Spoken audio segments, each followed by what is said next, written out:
Okei. Ma loodan, et näete ekraani ja slaide ja teeme siis algust. Minu nimi on Veiko Kilk ja olen varasemalt puutunud natukene kokku soojussüsteemidega ja ka nende hooldusega ja hoolduste organiseerimisega. Sellest on küll 12 aastat möödas, aga hoolduste haldamisega tegelen siiamaani ja lisaks ka siis tegelen niisuguse hoolduste haldumise tarkvara arendusega. Istun nii-öelda kahe tooli peal korraga. Nii palju siis minust endast ja võimalik, et me oleme mõnedega teist siin ka varasemalt kokku puutunud. Kui hooldustest rääkida, et milleks siis peaks üldse hooldusega tegelema? Üldjuhul võetakse seda hooldust kui sellist tüütut kohustust, millega nii-öelda kaasnevad kulud ja mis võtab hirmsasti aega. Ja tihtilugu olen ka kuulnud niisugust väidet, et meil ei ole üldse aega hooldustega tegeleda, et me teeme ainult remonte. Remontideks läheb nii palju aega ära, et hooldusteks enam aega ei jää. Mis siis ongi nii-öelda esimene märk selle kohta, et tuleks nii-öelda selleks, et sellest august välja rabeleda, tuleks hakata hooldustega süsteemselt tegelema ja niimoodi saab lõpuks ka remontidest loodetavasti lahti. Muidugi kõigist remontidest lahti saada ei ole võimalik kahjuks. Mis siis motiveerib meid hooldustega tegelema? Selleks on tavaliselt 3 motivaatorit. Esimene on siis niisugune seadusandlus, et kas siis meid seadust kohustab midagi nii-öelda tegema mingi teatud perioodilisusega. Näiteks nagu tulekahju signalatsioone, et on vaja siis teatud perioodilisusega hooldada ja seda ka dokumenteerida. Suurematel ettevõtetel kindlasti, kellel on kindlustused, siis kindlustus nõuab seda, et oleks hooldus organiseeritud ja dokumenteeritud ja et hooldust ikka tehtaks, et seadmed kestaks. Ja samuti, kes on kokku puutunud kvaliteedi tagamise süsteemidega, siis ISO sertifikaatide sellise teemaga, siis ka seal on hooldus üks osa ja üks nõue. Teine osa, milleks nii-öelda hooldusi teha, on selleks, et tagada ohutus. Meie nii-öelda paigaldise ohutus, et see oleks siis ohutu nii inimestele, kes seda paigaldist külastavad või mingil teatud põhjusel seal käivad, aga ka samamoodi keskkonnale, et ei tekiks reostusi ja kõike muud sellist. Ja kolmas, mis siis tegelikult peaks ettevõtted kõige rohkem huvitama, lisaks ohutusele muidugi, on nii-öelda töökindluse tagamine. Et me tahame olla veendunud, et meie nii-öelda tootmine või sooja tootmine või mis iganes tootmine töötaks iga ilmaga. Ja et meil ei oleks võimalikult vähe selliseid ettearvamatuid katkestusi. Iga katkestus tähendab mingit rahanumbrit. Et kui me räägime nendest välistest motivaatoritest, et mis siis meid sunnivad seda hooldust tegema, siis aurukotlamaajade puhul võime siis näitena tuua selle, et meil on opereerimisviis, et kuidas me neid aurukotlamaaju kasutame, et kas meil on siis järelevalvega aurukotlamaja või järelevalveta. Nüüd sõltuvalt siis sellest, kui hästi ta meil on automatiseeritud, et kas me peame siis sealt käima korra ööpäevas läbi või natukene harvemini. Ja kas need kõik liigutused, mis on siis seal vaja selle visiidi ajal teha, et kas siis need kõik saavad tehtud, et keegi midagi ära ei unustaks. Ja et see visiit saaks ka kirja panna. Et olen ka ise käinud siis nii-öelda aurukotlamaajades regulaarseid hooldusi tegemas ja kaustikusse kõike seda kirja panemas, mis siis tehtud sai. Ja tänapäeval muidugi on katlamajad juba nii palju rohkem automatiseeritud, et kannatab ka kõike juba arvutist eemalt vaadata ja paljusid asju näeb sealt ja ka on nii-öelda lihtsam jälgida, kui mingid näidud hakkavad siis nii-öelda parameetritest kõrvale kalduma või on nagu tegelikult sinnapoole, et asjad tahavad nii-öelda halvemaks minna. Aga kui meil ei ole katlamajad nii-öelda nii hästi automatiseeritud, meil puudub sihuke data monitooring ja logimine, et siis ongi nii-öelda silm see, mis peab kõik selle tarkuse ära tegema ja kusagil tuleb ka kirja panna see. Reeglina kõike seda meeles hoida ei suuda, mis olid need parameetrid näidud siis eile või üleeile või nädal või 2 tagasi. Siis järgmine osa sellest nii-öelda välisest motivaatorist on igasugused siis seadusest või siis standarditest tulevad kohustused. Et kas meil on siis kasutuskontrollid, visuaalsed ülevaatused, kõik siuksed survekatsetused ja kõik selline muu teema. Ilmselt seda nii-öelda teate ise omast igapäevaelust nagu paremini, aga see on samamoodi üks asi, mida nii-öelda ei tohi ära unustada, maha magada ja mis siis peab ka ilusti kirja saama, et see on tehtud. Ja gaasipaigaldise juures, mille osas ma olen kõige vähem kodus, on samamoodi siuksed kohustuslikud teemad, et mida tuleb kontrollida, vaadata. Ja kui meil on kasutusel mingid gaasilikke kontrolliseadmed, et siis kindlasti tuleb vaadata ka seda, et kas see seade, mida me seal kasutame, et kas ta veel on nii-öelda töökõlbulik. Sest tihtilugu kiputakse ära unustama, et kui me kasutame katalüütilisi andureid, gaasilikke andurid, siis nendel on ka kindel eluiga. Et see võib seal olla seal 5 kuni 10 aastani, kui sinna vahele või 7 aastat või midagi sihukest. Et seda tuleb vaadata iga siis anduri tootja juhendist, et mis selleks elueaks antakse. Et uuemaja andurid, kui on nii-öelda need optilised andurid kasutusel, siis nende eluiga on tunduvalt pikem ja reeglina seda isegi ei limiteerita. Aga kui on katalüütilised andurid, siis kindlasti nende puhul tuleb vaadata, et see eluiga, et tootja poolt deklareeritud eluiga, et ta seda nagu üle ei lase.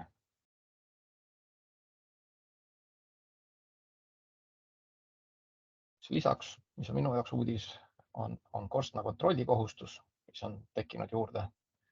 Et võib-olla siin Taavi kõrvalt oskab kommenteerida juurde, et mis on selle sihuke regulaarsus. Tere ka minu poolt, et tegelikult sellel on regulaarsus on selline, et tahke ja vedelkütuste puhul oli iga aasta ja siis ka gaasikatlamajade puhul on iga 4 aasta tagant. Peaks olema kontroll ja ülevaatus. Vajadusel ka puhastus. Jah, ehk siis kõike seda me peame meeles pidama, et millal me seda tegema peame. Ja me peame ka kuhugi kirja panna, et millal me seda tegime. Selleks, et teaksime, et millal siis järgmine kord on vaja seda teha, et me seda ei unustaks. Lisaks on siis meil seadmete taatlemine, kalibreerimine, soojamõõtjad, veemõõtjad ja ka mõnel juhul siis nõutakse, eriti kui me oleme mingi ISO kvaliteedisüsteemi omale hankinud, siis ka igasuguste manomeetrite kalibreerimist siis vastavalt kas siis korra aastas või harvemini, nii nagu siis see nii-öelda ette nähtud on. Et kui me räägime taatlusest, siis kommertsarvestuses kasutatavad soojamõõtjad, veemõõtjad, siis neid tuleb iga 5 aasta tagant tuleb nagu taadelda. Ja hull lugu, kui me selle ära unustame või siis keegi nii-öelda märkab seda, et me selle ära unustasime. Kõik ilmselt mäletame, kuidas läks politseil siis, kui nad unustasid oma kiirusradarit õigeaegselt taatlemata. Siis järgmine motivaator, mis siis peaks meid motiveerima hoolduseid tegema, on iga selle paigaldise ohutus. Et alati tasub alustada kõige sellest elementaarsemast, et visuaalne ülevaatus, et oma silm on kuningas ja nii on ka kõige parem näha, et kas meil on seal kusagil midagi, mis siis nii-öelda hakkab järgi andma või väsima, mida võib-olla isegi ütleme siis anduritega ei suuda tuvastada veel, aga kui me ikkagi hakkame nägema, et kusagilt hakkab flansivahet tilkuma, siis see on juba niisugune esimene ohumärk ja me peame siis seda jälgima, silma peal hoidma ja sellega tegelema. Samamoodi peame siis kontrollima, et kas kõik need seadmed, millega me oma siis paigaldises seda ohutust tagame, et kas need on nagu töökorras ja kas nad on ka nii-öelda nõuete kohaselt valitud ja nõuete kohaselt paigaldatud. Et vahet ei ole, kas siis need on kaitseklapid, on need mingid andurid, on need mingid ohutusahelad. Mäletan omast vanast ajast, et kaitseklappide kontroll oli niisugune kõige tüütum ja vastikum osa, eriti veekatelde puhul. Ja pigem siis nii-öelda armastati seda kaitseklappi mitte puutuda, sest et ta kippus lekkima jääma. Aga ütleme siis kaitseklapi testimine ainult nii-öelda selle kangistumamise meetodil, et see on küll hea, et tagamaks, et ta ei ole kinni nii-öelda roostetanud või kasvanud, aga samas tuleks teda ka mingi teatud perioodilisusega maha võtta ja panna stendi ja kontrollida, et kas siis selle kaitseklapi avanemise rõhk on ikkagi veel nii-öelda spetsile vastav või on siis see kuhugi minema ujunud. Et kui ta meil varem avaneb, siis on kõik hästi selles mõttes, et ohutuse poole pealt, kui samas meie töökindluse poole pealt võib-olla olla hästi. Aga kui ta üldse ei taha avaneda, siis sellel võivad olla pärast niisugused väga halvad tagajärjed. Kõige nii-öelda minu jaoks kõige kodusem teema on igasugused ohutusahelad. Ja omast kogemusest olen näinud siis selliseid paigaldisi, kus siis ohutusahelad küll nii-öelda toimivad testi ajal, aga ütleme, et nad on üles ehitatud valesti, valedel põhimõtetel ja seal on kasutatud seadmeid, mida ohutusahelates siis võib kasutada kui lisaseadmetena, aga mitte põhiseadmetena. Ehk siis ohutusahelas olevad andurid peaksid olema siis kõik ohutusahelates kasutamiseks mõeldud. Ma neid standardinumbreid enam kahjuks peast ei tulista. Kunagi, kui ma tegelesin projekteerimisega, siis ma teadsin peast. Aga tuleb vaadata, et igasugused rõhukontrolli releed, et kas nad on lihtsalt nii-öelda pressostaadid või nad on meil rõhulimiterid. Et masinaehitusseaduses on siis kirjas need numbrid või need standardinumbrid, millele siis peaksid vastama need seadmed, mida me siis kasutame. Vahet ei ole, kas need on rõhureleed, alarõhk, ülerõhk, termostaadid, kuivaks jäämise kaitsmed, kõik sellised asjad.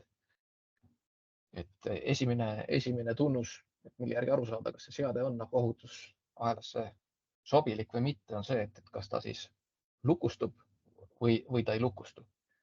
Selles mõttes, et kui seade andur rakendub, siis see andur peab nii-öelda rakendunud olekusse lukustuma ja selle tagastamine, kas see on siis nii-öelda elektrooniliselt nupule vajutades või mehaaniliselt nupule vajutades, et seal nagu otsest vahet ei ole. Aga ta ei tohi, mingil juhul ei tohi ise ennistuda, et kui meil katel jääb seisma üle rõhust ja rõhul alla laseme, siis katel ei tohi iseenesest uuesti tööle minna. Et see on juba nii-öelda esimene märk, aga kahjuks jah, olen kohanud seda, kus on kasutatud tavalisi manomeetreid, tavalisi termostaate, et see ei ole õige. Ja lisaks on veel niisugune uskumatu nüanss, et olen näinud ka sellist ohutusahelat, mis ehitati välja toimuma rakendumisele, mitte katkestusele. Ehk kui andurilt võtta siis juhe küljest ära, siis süsteem töötab edasi, aga lihtsalt see andur enam ei toimi. Et kui see andur ükskord rakendub, siis kuna juhet pole küljes, see signaal kuhugi ei jõua. Et tundub uskumatu, aga selliseid asju on olnud, ilmselt on siiamaani. Siis teine teema ohutuse juures on kõikide nende ohutusahelate testimine, ka siis nii-öelda reaalses tööolukorras. Et see, kui me imiteerime seda testi lihtsalt kas siis muutes selle termostaadi või pressostaadi seade suurust nii kaua, kuni ükskord rakendub või siis tõstes rõhku nii kaua, kuni see pressostaat rakendub. Need on nagu erinevad olukorrad ja kindlasti tuleks testida neid just tööolukorras, et me oleme pannud peale pressostaadile ja termostaadile tema seade väärtuse ja siis me tõstame seda temperatuuri või siis rõhku, kuniks see seade rakendub. Tihtilugu on seda väga raske korraldada, aga igal juhul soovitan seda teha vähemalt, ütleme siis korra, siis kas siis vahetult peale paigaldust, kui te olete nii-öelda mingi objekti valmis ehitanud või siis, kui te olete võtnud ise mingi objekti üle oma hallata. Et kindlasti testige seda reaalses elus, reaalsetel nii-öelda tööolukordades üle. Sihuke juhtmega imiteerimine või selle nii-öelda rikke olukorra simuleerimine või nii-öelda see ei anna alati soovitud tulemust. Jällegi oma isiklikust kogemusest ütlen, et meil oli juhus, kus siis üks veekatlamaja, väike katel, oli alla megavati natukene, jäi kuivaks ja põhimõtteliselt kaitseklappidest viskas auru välja. Klient helistas, et katlamaja viskab auru välja kaitseklappidest. Kui meil mehaanik läks kohale, siis selgus, et õnneks oli katlamaja seisma jäänud, vett ka õnneks peale ei tulnud, midagi hullu ei juhtunud. Et see sihuke nii-öelda hea juhus või õnnelik juhus, et midagi halvasti ei läinud. Aga kui me hakkasime uurima, et miks siis see nii läks või mis siis seal juhtus, siis jällegi me olime teinud kuivaks jäämise teste alati sellega, et me eemaldasime juhtme elektroodid. Me ei hakanud veekatlal kunagi laskma vett välja katlast. Tundub sihuke ebamugav ja tüütu tegevus, aga see maksis meile kätte. Ja kui me võtsime selle kuivaks jäämise anduri sealt katla pealt torust välja, siis selgus, et see andur oli natukene liiga pikk selle toru läbimõõdu jaoks ja see oli keeratud toru tagaseina kinni. Nii et ta ei saanudki kunagi näidata nii-öelda seda, ütleme kunagi rakenduda ja lisaks oli ka siis see kontrolliplokk, mis seal küljes oli, ei olnud siis tegelikult selleks otstarbeks mõeldud, vaid oli tavaline General Electricu tinil ehk siis vee taseme kontrolliplokk, mis ei ole tegelikult ohutusahelatesse mõeldud. Aga eks siis vigadest õpitakse ja edaspidi juba siukseid asju testisime igal pool, vähemalt mingi teatud perioodilisuse tagant reaalselt vett välja lastes ka veekateldest.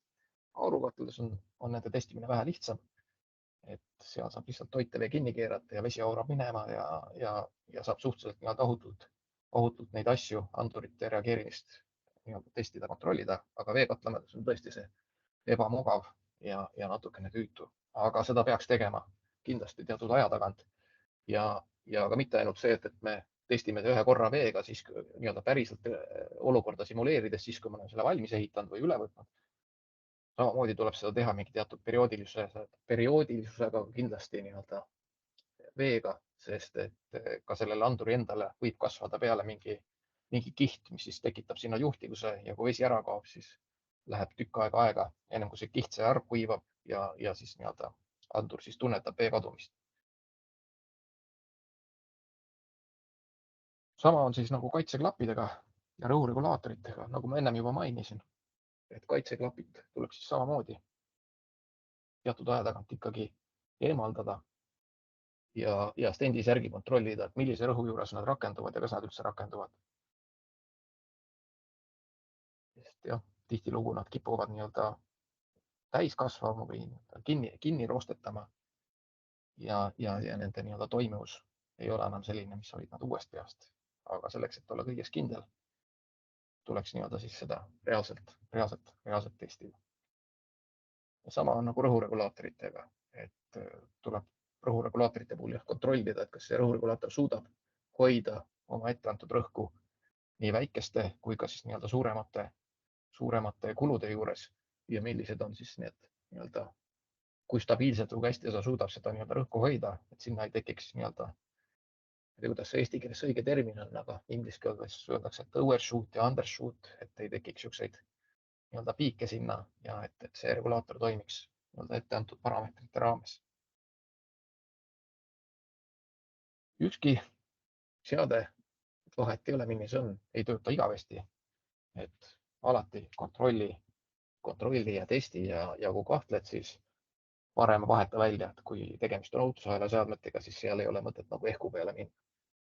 Et kui ikkagi pole kindel või arvad, et äkki vahest streigib või vahest ei toimi, vaheta välja ja mis siis kõige olulisem, ära jäta neid välja vahetatud seadmeid sinna objektile kuhugi laua peale või aknalauale, et äkki läheb tarvis. Äkki läheb tarvis tähendab seda, et äkki lähebki tarvis ja pannakse sama katkine asi kuhugi tagasi.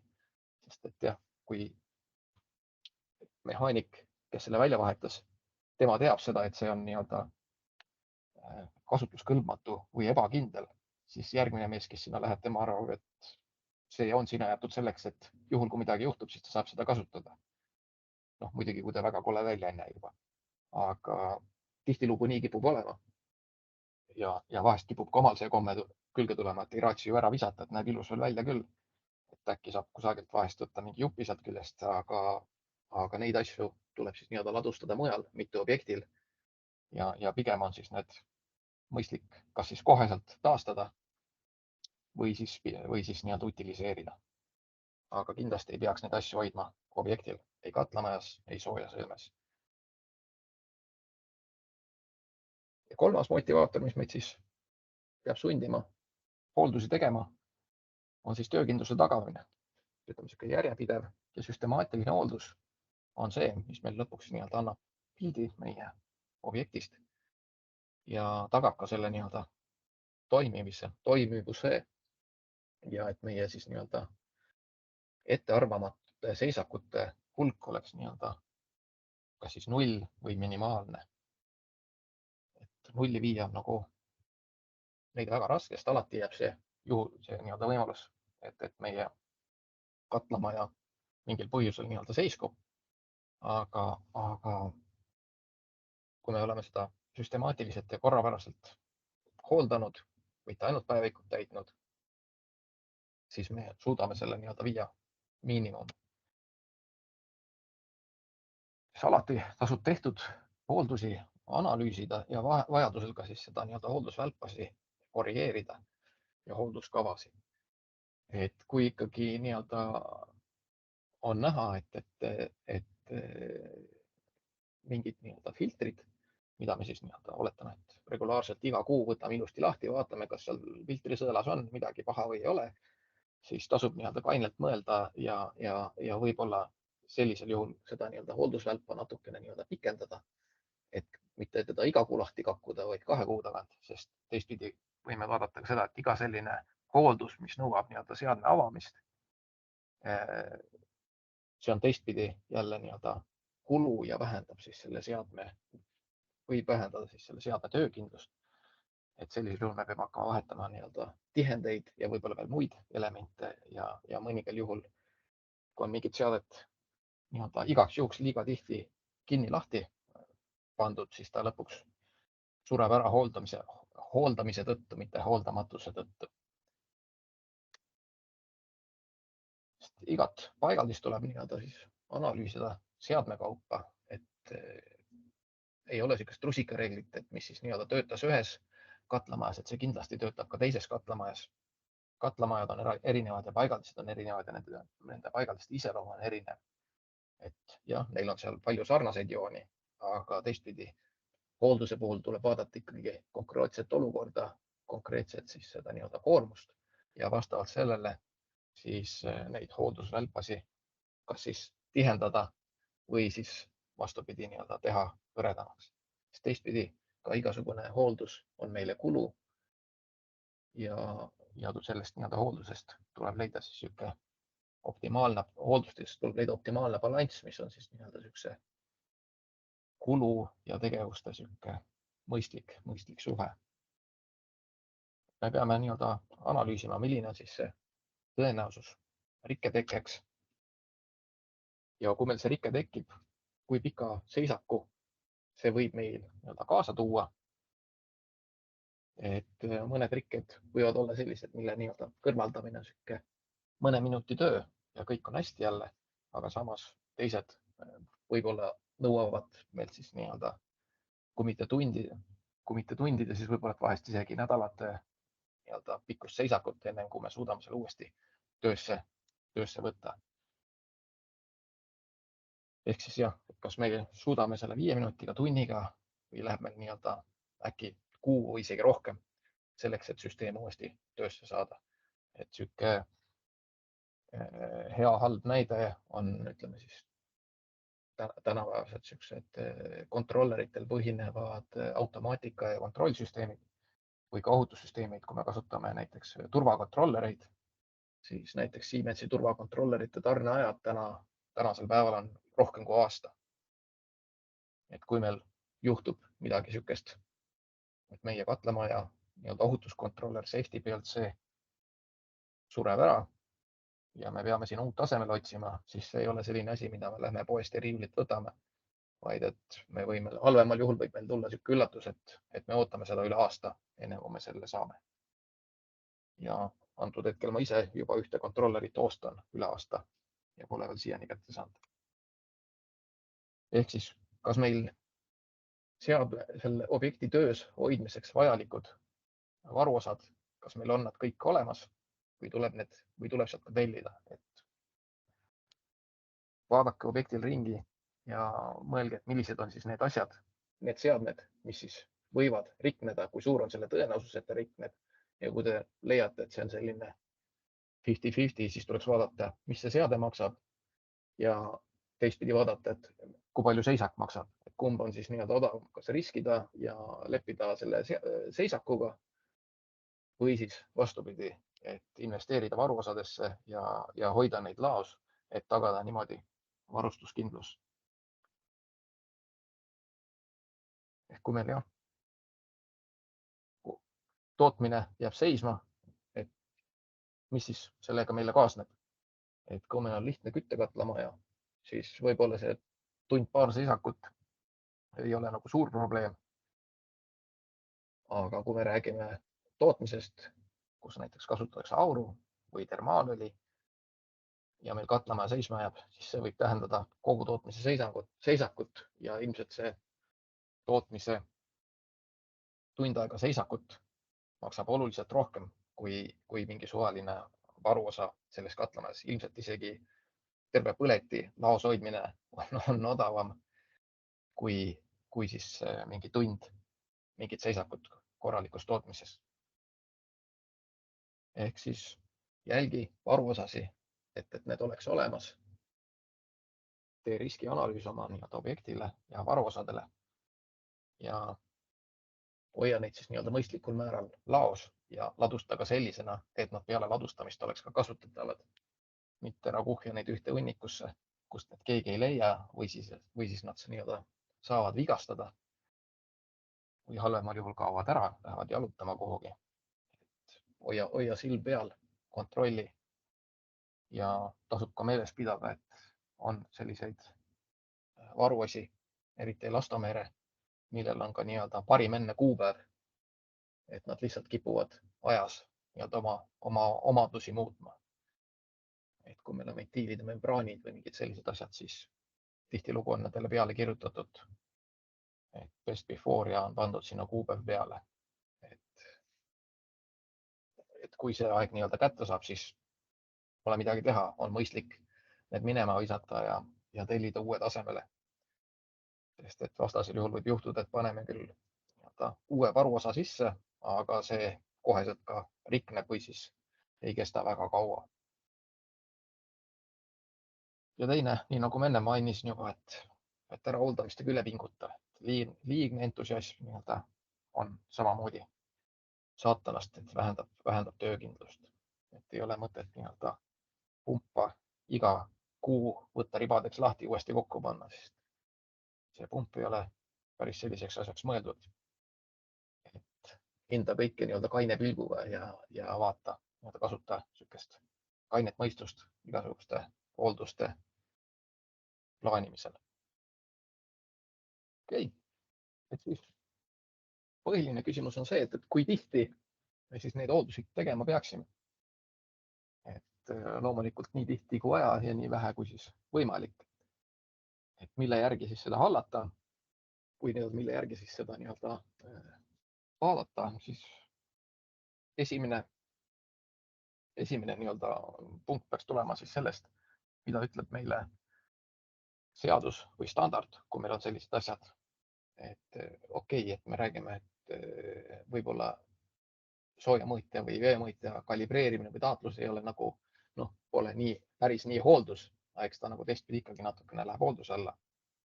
Et see on siis seadusest tulenev nõue. Teistpidi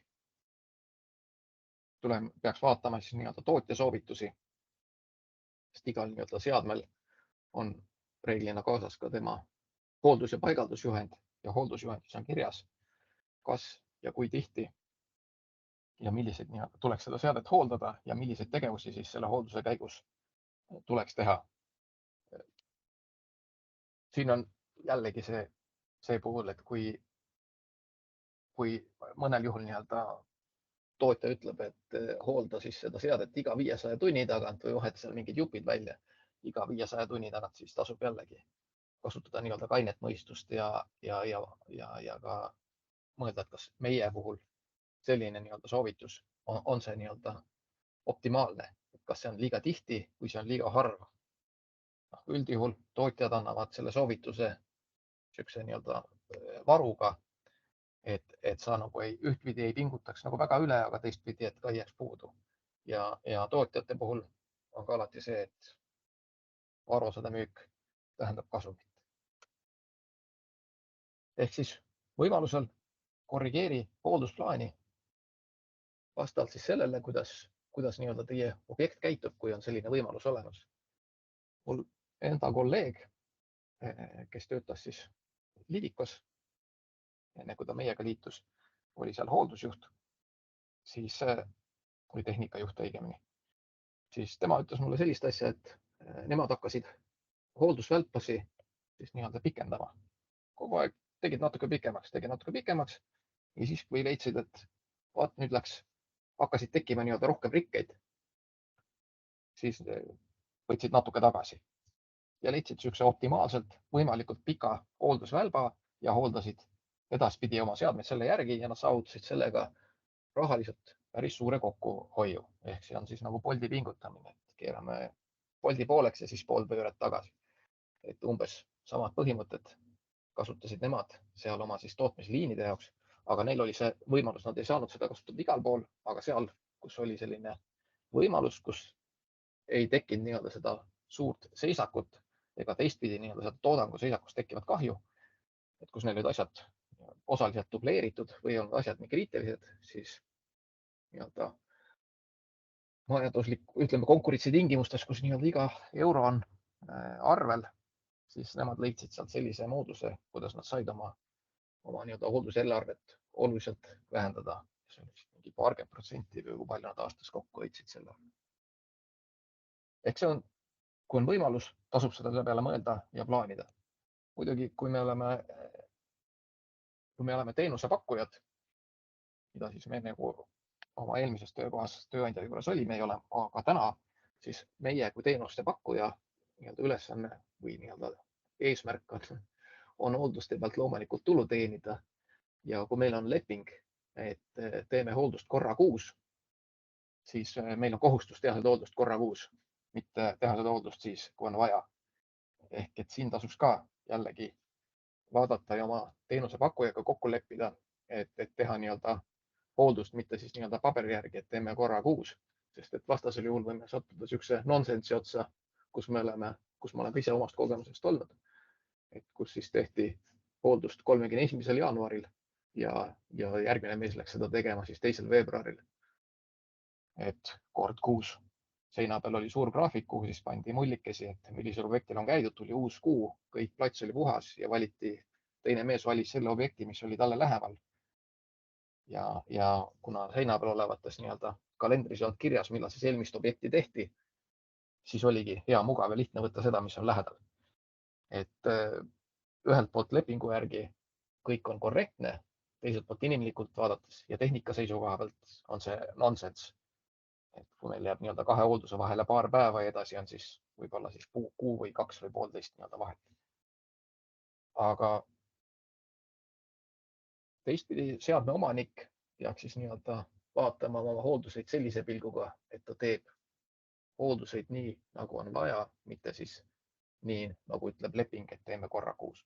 Muidugi, kui kindlustus ütleb, et me peame korra kuus tegema, jällegi, see on jälle leping, me peame täitma lepingut. Et see on selline sabalahti nokk kinni olukord vahest, aga teistpidi tuleb järgida kainet mõistust ja teha hooldust ikkagi vajaduse järgi, mitte siis nii-öelda lepingu täitmiseks, välja arvatud seaduste ja sihukeste nõuete puhul, kus siis peab tegema. Hoolduseid võime siis nii-öelda jagada kas siis nii-öelda 2, 3 või suisa 4. Et ühed on meil siis nii-öelda siuksed,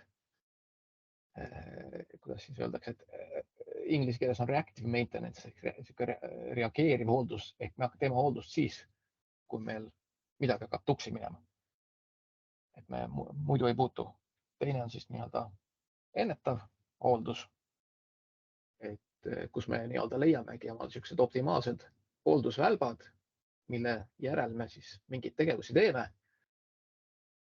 Ja järgmine on siis nii-öelda ennustav hooldus, kus me siis püüame nagu ette ennustada, et mitte teha siis mingisuguse kindla pikkuse või kindla välbaga, vaid püüame siis nii-öelda leida siis neid märke, mille alusel siis hakata hooldust tegema või siis mille alusel öelda veel, et veel pole aeg seda hooldust teha. Ehk siis kui ennetava ja ennustava puhul ka samamoodi selle nii-öelda reactive maintenance'i puhul, et kui siia hea näide tuua, siis võib-olla niisugune veefilter. Et kui me lähme filtrit puhastama siis, kui filtrist enam midagi läbi ei tule, siis see on nii-öelda reactive maintenance. Kui me käime filtrit puhastamas iga kuu, sõltumata sellest, kas sealt vett läbi voolab või mitte, siis see on meil nii-öelda ennetav hooldus. Ja kui me siis nii-öelda käime filtrit puhastamas siis, kui me hakkame nägema, et meil hakkab vaikselt rõhkude vahe filtril kasvama, siis me saame öelda, et see on meil nii-öelda ennustav hooldus, et me oleme ennustanud, et meil hakkab tekkima probleem.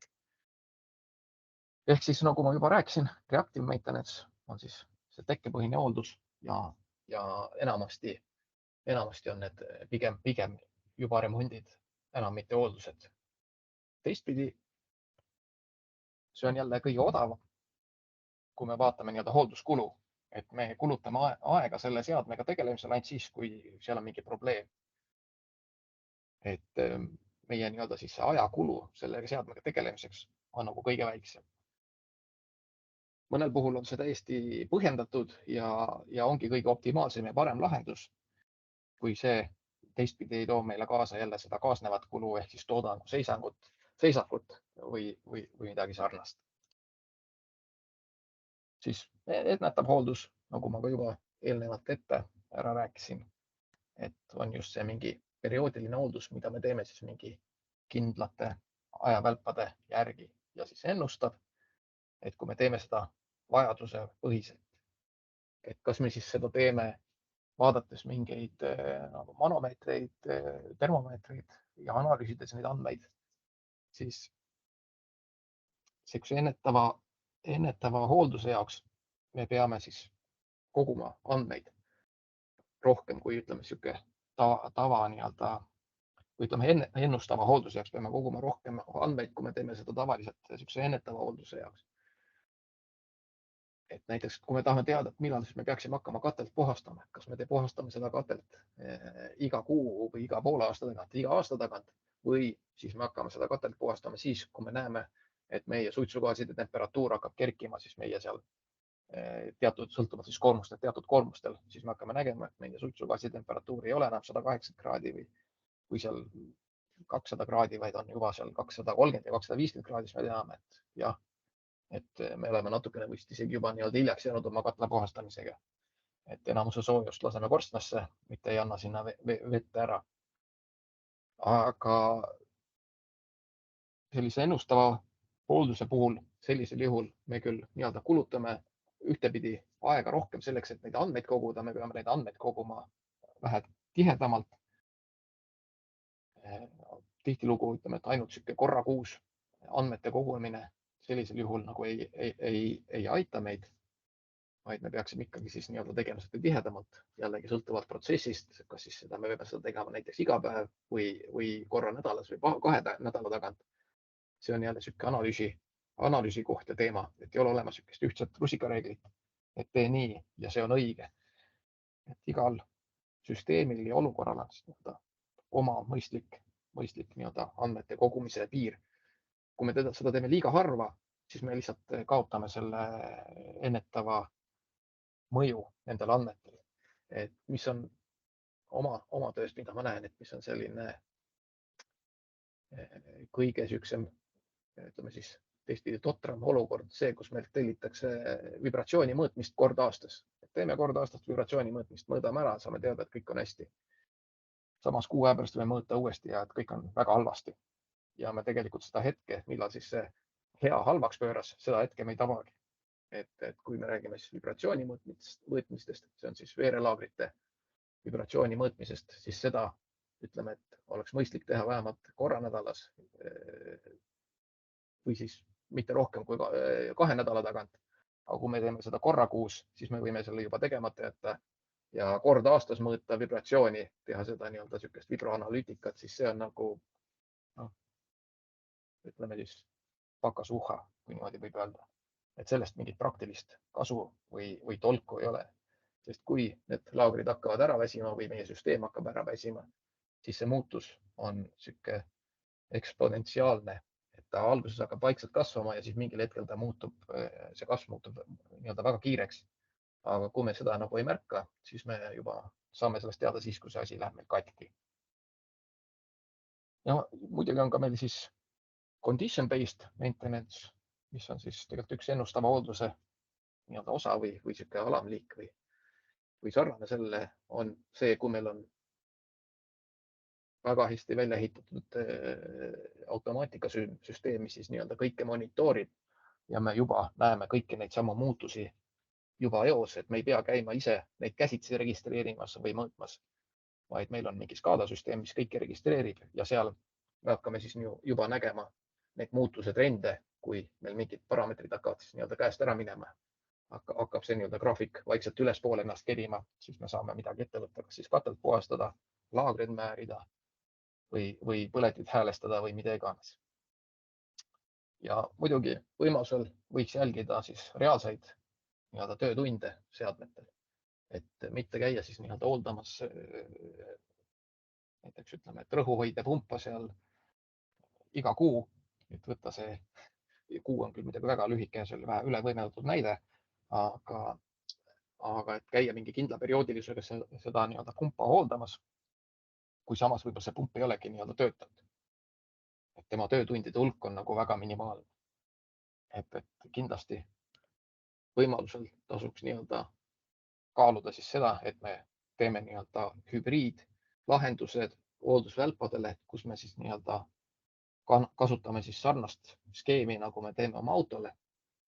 Et me käime oma autot hooldamas siis kas korra aastas või 20 000 kilomeetri tagant või sõltuvalt autost, mõnel siis ka rohkem või hõredamalt või tihedamalt. Aga et meil on 2 parameetrit, üks on siis nii-öelda ajaline mõõde ja teine on meie siis nii-öelda reaalsed töötunnid. Et kumb esimesena kätte jõuab, siis nagu teeme hoolduse. Muidugi nende töötundide järgse hoolduse põhjal ei tasu nagu ära unustada, et on palju selliseid asju, et liigutusi või sellised minimaalsed hooldustegevusi, mida peaks tegema nii-öelda ka nii-öelda siis, kui meil need seadmed ei tööta, ei ole töötanud. Näiteks ütleme, et kuulkraanid, et kui meil on mingid treenimise kraanid kusagil liinide peal või vahet ei ole, et kas nad on kuulkraanid, sadulventiilid või mis iganes, aeg-ajalt tasub neid nii-öelda kinni lahti keerata. Sest et kui nad ikkagi on seal liini peal olnud mingi treenikraan ja on seal seisnud aastaid ja keegi pole seda puutunud, siis on üsna tõenäoline, et ükskord, kui me läheme seda lahti keerama, me ei suuda seda enam teha või kui me saame ta lahti, siis me ei saa teda enam kinni. Ja sama teema on meil siis nii-öelda reservpumpadega, et kui meil on redundantsed süsteemid ja dubleeritud pumbad, et siis ikka teatud aja tagant tuleks neid pumpasi vahetada, et nad töötavad kordamööda. Et üks asi on see, et nende kulumine oleks ühtlasem, aga teine asi on ka see, et see nii-öelda seisev pump kinni ei kasvaks.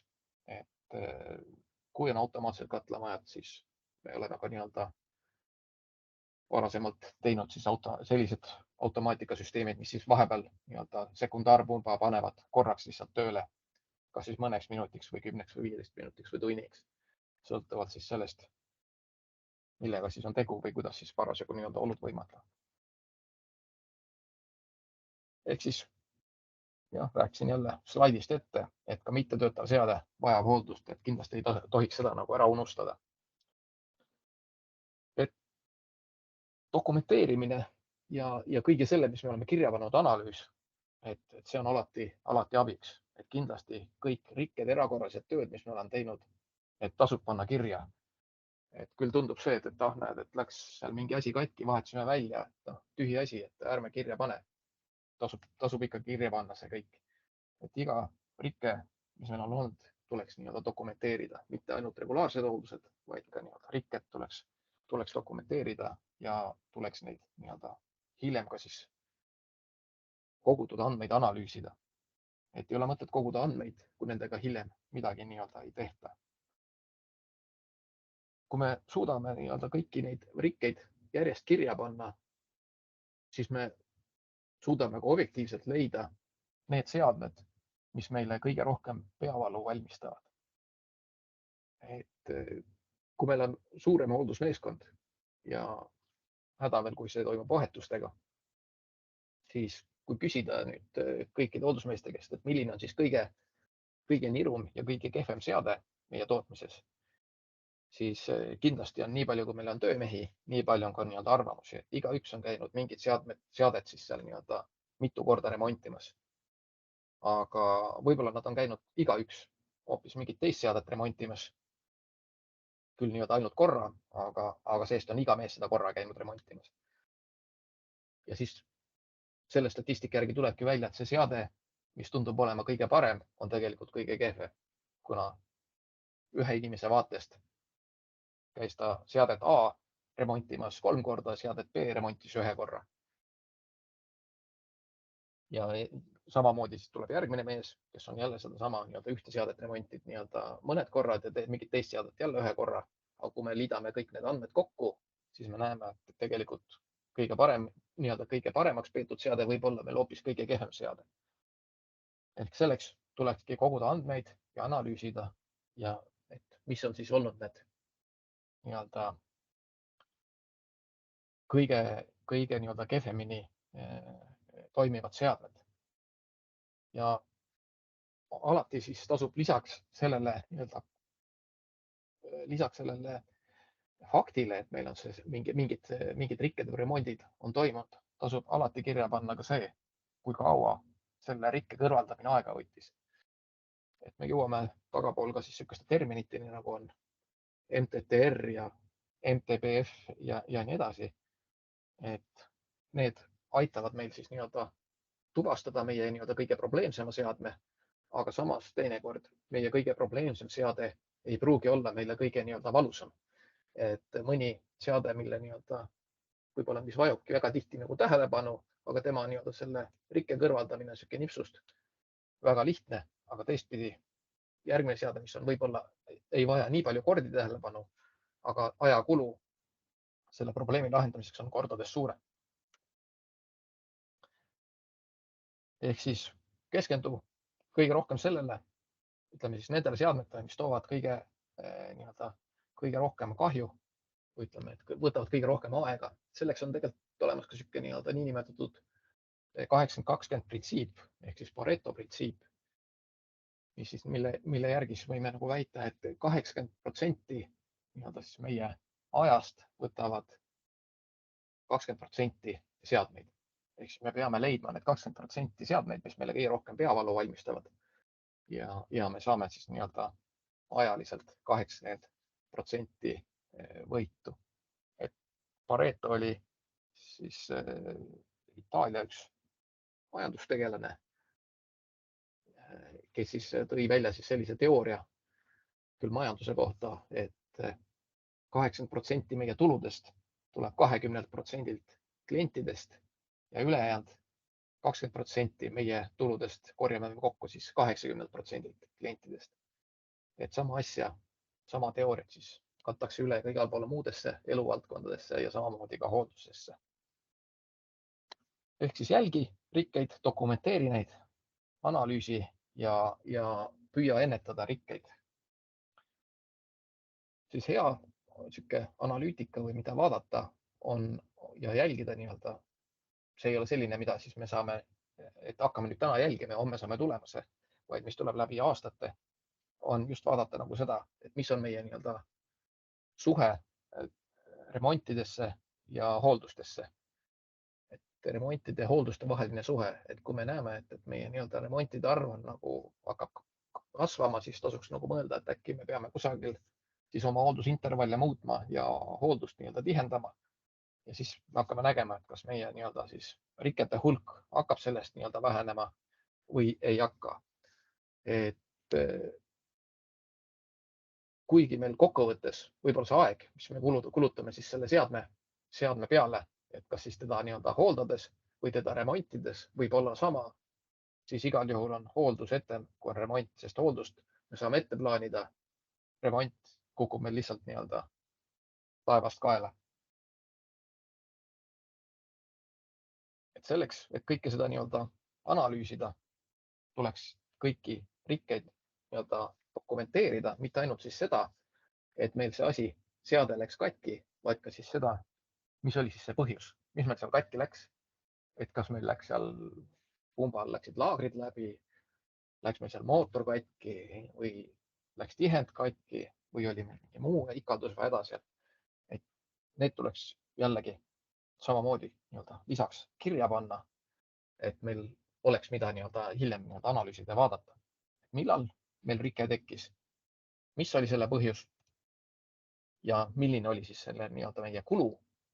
Et kas meil lihtsalt piisas mingist nupu vajutamisest või kruvikeerajaga koputamisest või pidime vahetama ka seal mingeid juppe, ehk siis kui kalliks meile iga see nii-öelda remont maksma läheb ja milline on siis selle nii-öelda rikke kõrvaldamise nii-öelda inimressurss või ajakulu. Ehk siis nüüd jõuame nende põhiliste terminiteni, mida hoolduses väga tihti kasutatakse, mida me näeme igal pool, millest siis üks on MTTF ehk siis mean time to fail. Seda kasutatakse sellisel juhul, kui ütleme meie siis see seade on nii-öelda iseenesest on nagu kulumaterjal, et see ei ole selline, et mida siis remonditakse, vaid see ongi selline, mida siis lihtsalt lambist vahetatakse välja. Et sellisel juhul me nii-öelda juba registreerides neid andmeid, me saame siis omale selle MTTF väärtuse, mille järgi me saame siis nii-öelda juba ennustada ette, kui me näeme, et meil on mingit tüüpi seadmed, mingit tüüpi, mis iganes, kas need on andurid või mingid ajamid või mingid muud asjad, siis selle järgi me näeme, et millal hakkab meie selle nii-öelda praegu paigas oleva seadme eluiga lõppema. Ja me saame otsustada, et kas me siis nii-öelda vahetame ta välja ennetavalt või siis lihtsalt läheme ja vaatame talle korra otsa, kontrollime, et kuidas ta ennast seal tunneb, kas kõik on hästi või ongi ta juba seal nii-öelda viimase piiri peal, et ongi aeg välja vahetada. Aga sellega me suudame jällegi, teades neid andmeid, me saame plaanida sinna ühe lisavisiidi selle seadme juurde ja vaadata, et mis seisust on ja suudame võib-olla ära hoida mingi seisaku. Siis põhiline, mida siis ka meie igapäevaselt kasutame, on mean time between faults või between failures, kuidas keegi soovib, on siis sihuke rikete vaheline sihuke aeg, et kui meil on mingil seadmel on olnud 3 riket või 4 riket, siis et mis on nagu nende rikete vaheline keskmine aeg. Et kui me teame, et see on olnud näiteks 4 või 5 kuud ja meil on viimasest rikkest juba 3 kuud või 4 kuud möödas, siis see peaks veel panema siukse väikse lambikese põlema, et kuule, et lähme jalutame sealt selle seadme juurest mööda. Vaata, eelmine kord me nägime ajaloost, et seal on nagu õllitihendid kogu aeg läbi läinud, et lähme vaatame, mis seisus need seal on või mis teema seal on. Et MTBF versus MTTF, need on põhimõtteliselt samasugused asjad, aga MTTF-i kasutatakse siis, kui seadet ei taastata, ei remondita, vaid see lihtsalt vahetatakse välja. Ja MTBF on pigem siis nii-öelda taastatavate või remonditavate seadmete puhul kasutatav termin. MTTR Ehk siis mean time to repair on ka see oluline näitaja, ehk see ongi see puhtalt see ajakulu. Et kui meil on seal nii-öelda näeme mingit rikkeid seadmetel, mis siis võib-olla oma nii-öelda koguselt on nagu sarnased ja me peame nüüd valima, et kumba seadme me siis nii-öelda järgmiseks ette võtame või millise seadmega me hakkame siis nii-öelda tegelema või millise seadme probleeme me hakkame lahendama, siis MTTR on see number, et mida me vaatame, et võtame selle seadme ette, mille nii-öelda remontimiseks või parandamiseks meil kulub alati nii-öelda kõige rohkem aega. Et läheme uurime, otsime, et miks ta meil ikkagi seal nii-öelda katki läheb. Ja et kas me peame siis ütleme selle seadme välja vahetama, võib-olla ta on liiga nõrk sinna selle koha peale, võib-olla ta ei sobi sinna või ongi ta lihtsalt selline, et peamegi sellega leppima, aga et me teame nii-öelda ette, et me oskame juba võib-olla siis teha talle plaanilise hoolduse, mille käigus me vahetame sealt mingid jupid välja selleks, et ennetada tema nii-öelda niisugust ootamatut seismajäämist, mis toob meil jälle kaudselt kaasa toodangu, meie tootmise seiskumise, mida me kindlasti ei soovi. Ehk siis järgmine, kuidas seda kõike dokumenteerida. Tihtilugu kuuleme seda, et meil need töömees teab kõik, keda meil juba siin väga-väga kaua töötanud ja teab kõike peast, et ainult küsi, une pealt kohe teab. Aga mida kauem see mees on töötanud, seda suuremaks muutub see tõenäosus, et ta varsti enam seal ei tööta. Ja sellisel juhul me jäämegi nii-öelda hätta, et see ei ole jätkusuutlik lahendus ja põhimõtteliselt võime öelda, et tööandja on tegelikult nii-öelda oma töötaja või oma andmete nii-öelda pantvang, et need andmed on seal töötaja peas ja kui see töötaja lahkub või mingil muul põhjusel nii-öelda eemale jääb, siis me olemegi andmetest ilma ja meil sellest 40 aastast kogemusest ei ole mitte mingisugust kasu. Paber on ka muidugi niisugune hea andmekandja, kuhu on tore kõike nii-öelda kirja panna. Paljudel juhtudel tänapäeval järjest vähem, sest personal vahetub ja tuleb peale uus põlvkond, kes on siis nii-öelda rohkem digimeelt ja niisugused vanemad kaustikuusku inimesed hakkavad siis nii-öelda tahaplaanil jääma või siis vastupidi, nad on ka oma usku muutmas ja on minemas nii-öelda paberilt siis digiusku üle. Paber on muidugi, ütleme, et parem kui mitte midagi, aga tänapäeval ilmselt see paberi kasutamine ei ole enam kõige mõistlikum asi. Eks tal on omad plussid, aga tal on ka omad miinused. Et üks asi on see, et kuidas me neid hoiame ja kas me siis alati teeme mitu koopiat, raiskame paberit, sellel on oma mingi nii-öelda jälle kulu. Eks digitaalsetel asjadel on ka kulu, aga paberil on käega kasutamise kulu ja teistpidi, et kus kohas me seda nagu paberit hoiame. Kas me hoiame seda nii-öelda omal kontoris kusagil kapis või hoiame seda objektil. Kui objektil midagi juhtub, tulekahju, veeavarii, kas meil see paber on seal alles, kas ta on kasutatav. Kui me hoiame teda kapis, kas meil seal kapi ukse peal on mingi Ctrl F ja siis nii-öelda leiab meil sealt paberipakist selle õige asja üles. Ilmselt mitte. Ja ma ei tea, kui paljud teist siis, kes dokumenteerivad näiteks andmeid paberile, et kui paljud siis neid võtavad selle paberipaki kapist välja ja hakkavad siis neid andmeid analüüsima. Võimalik, et on selliseid inimesi ka. Et teine lahendus on muidugi Excel, mis on väga väärt tööriist ja Exceli suur pluss on ka see, et me võime öelda, et peaaegu et enamus inimesi oskab vähemal või suuremal määral juba Excelit kasutada, kes ütleme siis selles maailmas nagu töötavad. Et see ei ole üldse paha valik, seal saab kõik asjad tehtud ja kui on niisugused Exceli oskused on vähe nii-öelda suuremad, saab seal ka teha palju asju automatiseerida ja ka mingeid makroid asju juurde kirjutada. Nii et see on iseenesest on nagu väga hea valik, et igal juhul mõtleks, et on parem kui paber.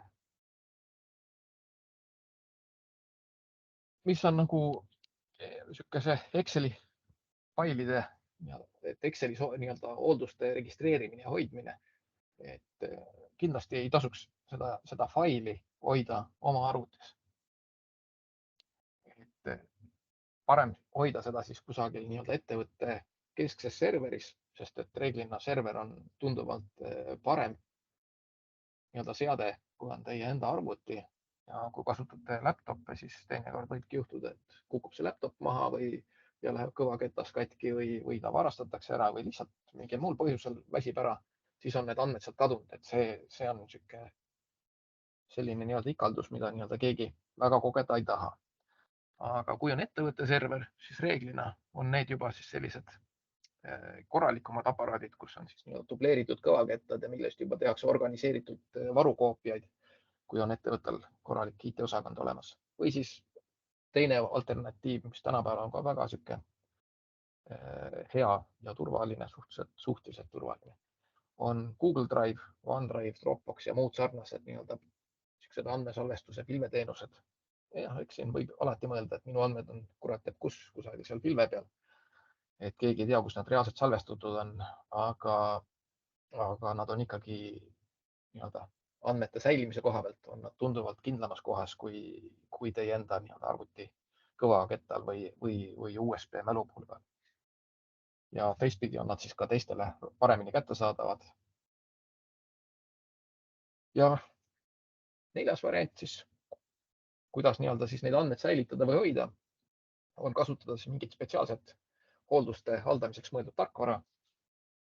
Reeglina selle tagamine on lühend CMMS ehk siis Computerized Maintenance Management Software. Et sellised, need on siis spetsiaalselt hoolduste haldamiseks mõeldud tarkvarad. Et üks nendest on siis nii-öelda AllDevice, mis on siis meie enda arendatud ja mida me siis ka pidevalt nii-öelda arendame ja täiendame. Ja muidugi Google is your best friend, kui guugeldate, leiate veel palju sarnaseid lahendusi. Aga nüüd kasutan võimalust ja siis räägin ka siis mõne sõna AllDevice'ist. Ehk siis AllDevice'i hooldustehalduse tarkvara on Eestis arendatud, on täiesti eesti keeles, on saadaval ka ilusti venekeelse kasutajaliidesega ja ka paljudes muudes keeltes. Meil on seal vist juba mingi üle 12 erineva keele kogunenud. Ta on töömehele suhteliselt lihtne kasutada, ehk siis ka siuksed väga tagasihoidlike arvutioskustega töötajad saavad sellega hakkama. Muidugi selle hoolduste nii-öelda siukse automatiseeritud intervallide ehitamine, üles ehitamine on natukene keerukam töö, aga see ei ole ka töö, mida nagu töömees peab tegema, et selle teeb siis tema eest nii-öelda insener valmis ja töötaja kasutab juba siis selle nii-öelda programmi poolt, tarkvara poolt pakutavat lõpp-produkti ehk neid töökäske, mis seal tekivad ja nende kinnitamine on nagu tõeliselt lihtne, et seal on ainult linnukeste panemine ja võib-olla mõne kommentaari kirjutamine ja nupuvajutus ja tehtud. Mobiilisõbralik, et võime juba öelda, et pea pooled klientidest kasutavad siis seda ka mobiilis. Et ei ole niimoodi, et trükime sealt töökäsu välja, lähme teeme töö, kirjutame paberilinnukesid ja pärast kanname selle arvutisse sisse. Saab ka nii, aga tunduvalt lihtsam ja nii-öelda kiirem ja vähem ajakulukam on seda teha siis nii-öelda juba objektil koha peal mobiilist. Siis on ka võimalus sealt kohe pilte juurde teha, kui on vajadus. AllDevice'i tarkvara tugi ja koolitused on ilusti eesti keeles või siis saame ka vene keeles või inglise keeles hakkama, kui on vaja. Ja meil on ka partnerid olemas Soomes, Lätis, Leedus, Poolas, Bulgaarias. Et kui kellelgi on nagu vaja, siis saab nii-öelda praktiliselt omas keeles sellele tarkvarale tuge ja koolitust. Ja on sobilik nii väiksematele kui suurematele ettevõtetele, et tihti arvatakse, et me oleme kahe mehe ettevõte, et see näeb nii uhke ja äge välja, et see on kindlasti mõeldud mingitele suurtele kontsernidele, siis ta tegelikult nii ei ole. Pigem oleme mõeldud ikkagi just niisuguse väiksematele ja keskmise suurusega ettevõtetele. Et kellel huvi, küsige julgesti. Ja kõik oma seadmed ja selle ajaloo ja ka siis kõik nii-öelda need seadmete hooldusvälbad saab ehitada siis selles AllDevice'is ülesse.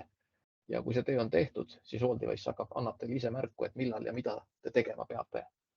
Ja teie enda asi on ainult siis nii-öelda sinna sisse kanda rikked, remondid ja siuksed ühekordsed plaanilised tööd.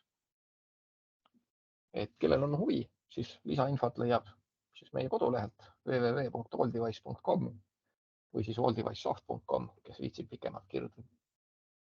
Ja kui kellelgi peaks olema tahtmine sellest tarkvarast rohkem teada saada, siis võib läbi meie kodulehe saata siis meile nii-öelda päringu või siis kirjutada mulle veiko@alldevice.com ja siis juba räägime edasi, et kuidas me siis saame sellest täpsemalt rääkida, seda näidata. Et siis sellega jõudsimegi siia lõppu, et tänan, et kuulasite ja kellelgi on küsimusi, siis võib neid siis siin esitada ja jagada.